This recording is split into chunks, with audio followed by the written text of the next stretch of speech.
En Caracas, Venezuela, señor Denis Guedes, dirigente del Partido Socialista Unido de Venezuela, ¿qué es lo que tanto le molesta al chavismo de que otros estados en Latinoamérica reciban al líder de la oposición venezolana? ¿Valía la pena llevar al punto de un casi rompimiento de relaciones porque simplemente Juan Manuel Santos le dio la mano a Enrique Capriles? Muy bien, hay que tomar en cuenta la situación coyuntural que estaba atravesando el país, desde el punto de vista social, desde el punto de vista de los ánimos que están representando las dos posiciones políticas actualmente imperantes en el país. Fíjense, el hecho de haber recibido a Enrique Capriles Radonsky significó un balde de agua fría, tal cual como se explicó, debido a que en Caracas, en Venezuela, se está corriendo un auge, una ola de violencia, promovida fundamentalmente por este dirigente de oposición, que bien llamó a desconocer a las instituciones del Estado, la decisión soberana del pueblo venezolano, que una vez más demostró democráticamente en el juego limpio del sistema democrático, constitucional, garante de los derechos humanos acá en Venezuela.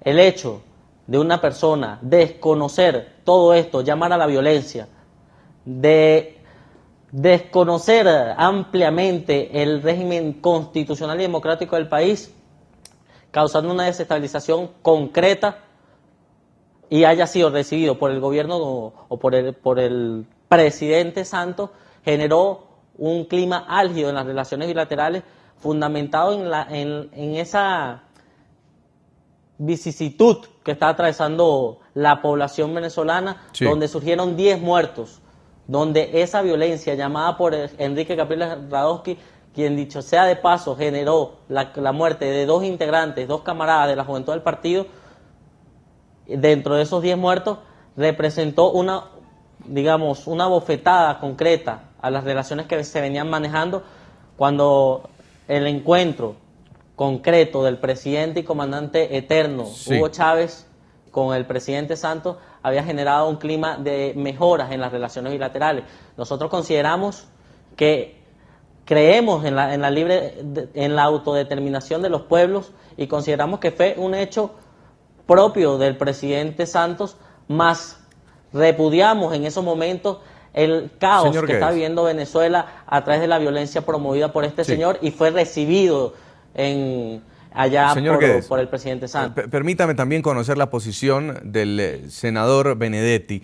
¿Valía la pena llevar hasta este punto las relaciones entre Colombia y Venezuela por haber recibido a un líder opositor en la Casa de Nariño? Mire, yo estoy de desacuerdo con usted, con el señor Guedes y con el señor Milos, porque ustedes hablan de Capriles como un líder de oposición, y él, claro que hace o hizo oposición cuando se lanzó en contra de Maduro y en contra de Chávez también en octubre del año pasado, pero es que él esta vez dijo que no reconocía las elecciones y que se las habían robado. Una cosa es recibir al líder de opinión y otra cosa es recibir a la persona que desconoce la legitimidad de unas elecciones. Son completamente, o sea, totalmente diferentes.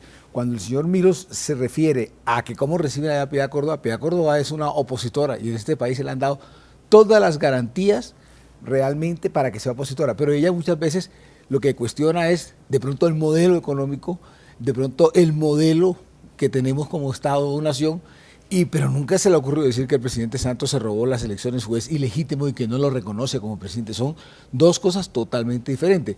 Y como lo decía el señor Guedes, había que reconocer en el momento que estaban recibiendo a el señor Capriles, que era unas semanas después de las elecciones, donde el señor había dicho que se habían robado las elecciones.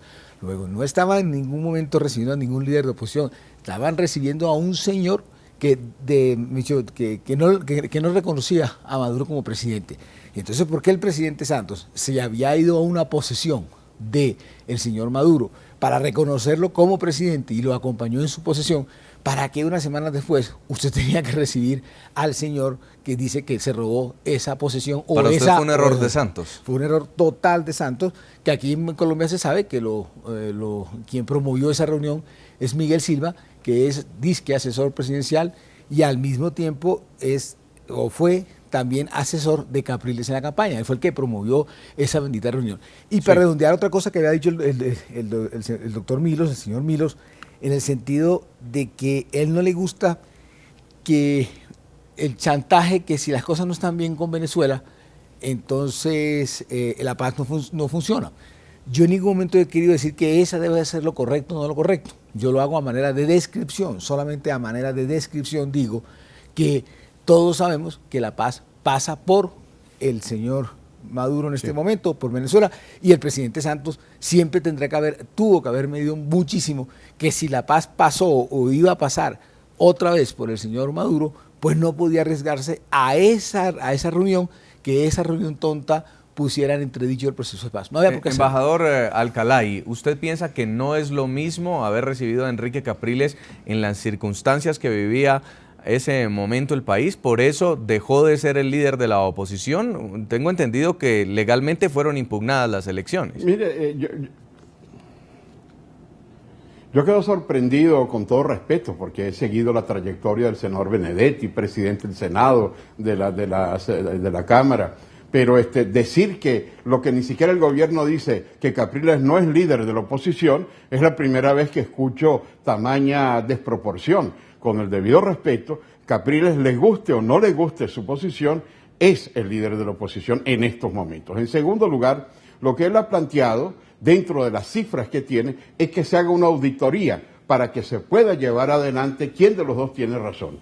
UNASUR, el día 19 de abril, en vísperas de la toma de posesión, acordó que se hiciera una auditoría. Y lo que ha venido insistiendo no solamente Capriles, sino la oposición, es que se haga la auditoría dentro de los parámetros de auditoría. Tenemos un Tribunal Supremo de Justicia que todavía no ha decidido el tema. De manera que yo no puedo pensar que un parlamentario, como es el senador Benedetti, esté en desacuerdo de que se haga auditoría sobre los votos.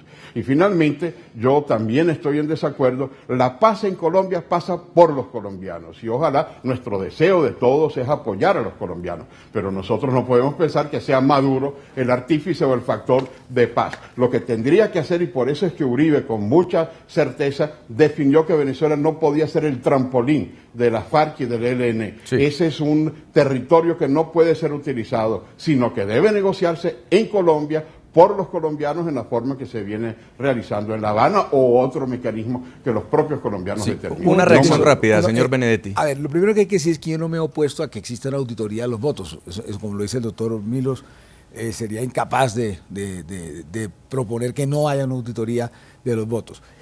En segundo lugar, volvamos otra vez a lo que es.